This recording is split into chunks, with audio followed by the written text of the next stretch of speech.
Thanks for watching. I'm Margot Kidberg, and this is In the Spotlight, a closer look at a crime novel. Some crime novels are as much literary novels as they are anything else. That is, there are certainly crimes in them, and you can argue they're crime novels, but there are other themes and features and elements that go way beyond the crimes that are in the novel. Let's look at one example of that today and turn the spotlight on Lauren Roche's Mila and the Bone Man.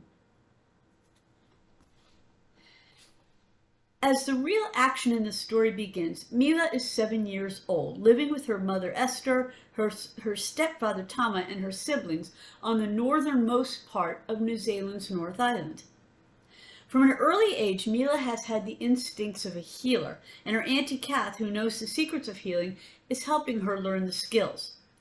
It's a solid family with a strong bond, although, as in any family, they have their differences and arguments. Next door to her family lives Tommy, an eccentric young man whose skill at creating bone sculptures has earned him the name the Bone Man. Tragedy strikes when Mila's younger sister Anahara tragically dies. I can say without spoiling this novel for you that death is not a murder, but it devastates the family. Everyone feels the pain of loss and the guilt that often goes with that loss, even when the death is no one's fault. Still, the family tries to put the pieces of life back together, and as we'll see, Anahara's death leads to other tragedies, including crime. A few years later, as I say, there's more tragedy, this time with much further-reaching consequences. Now Mila leaves her home and heads for Auckland, where she tries to start her life over.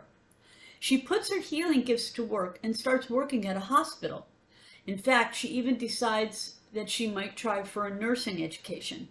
The years pass and Mila tries to find a balance between the healing arts that she's learned as a child and the medicine-based, more scientific approach that she's learned at the hospital. Mia never feels completely at home in Auckland, though, so she's finally persuaded to return to her home. There, she begins to put her life back together and slowly finds out the truth about the tragedies in her family's past. Little by little, she begins the process of really healing.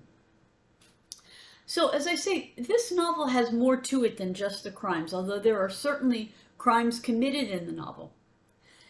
This isn't typical, though, for a crime novel, as if there is such a thing as a typical crime novel. It's not a novel where there's a crime and the police investigate and you wonder who done it. Rather, it's the story of how the people affected by the crime respond to it.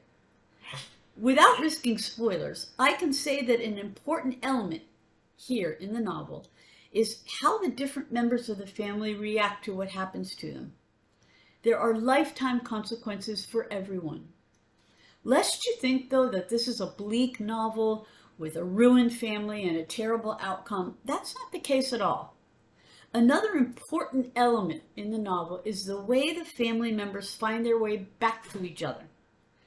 There's a deep bond that underlines even the most difficult times, and although nothing is magically right again at the end of the story, there is hope, there is life, there is love in the family, and it's clear that the different family members care about each other and will support each other.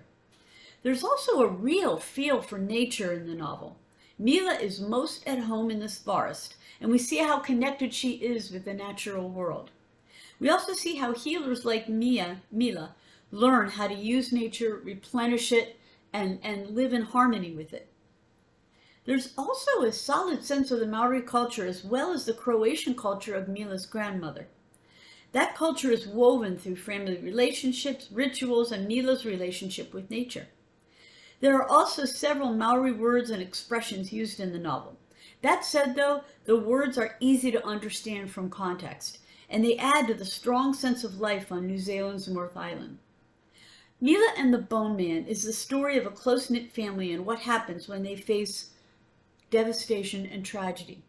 It features a sense of hope and healing after the tragedy, a distinctive New Zealand setting, and a young woman working to balance the old ways with the new ways.